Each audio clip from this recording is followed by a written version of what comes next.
বা জান্নাতীদের মধ্যে এই উম্মতের মানুষের সংখ্যা বেশি হবে, তবুও নবী সাল্লাল্লাহু আলাইহি ওয়াসাল্লাম বলেছেন যে আমার উম্মত 73টা দলে ভাগ হয়ে যাবে। বনু ইসরাইল 72 দলে ভাগ হয়েছিল।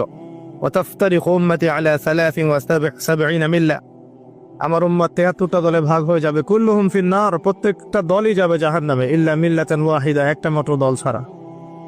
কিলা মান হিয়া ইয়া রাসূলুল্লাহ, বলা হলো তারা কারা হে আল্লাহ রাসূল সাল্লাল্লাহু আলাইহি ওয়াসাল্লাম?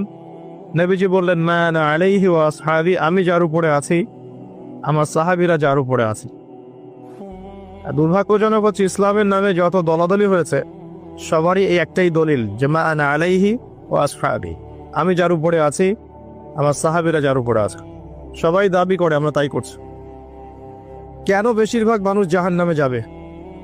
একটা উত্তর আমরা পেলাম,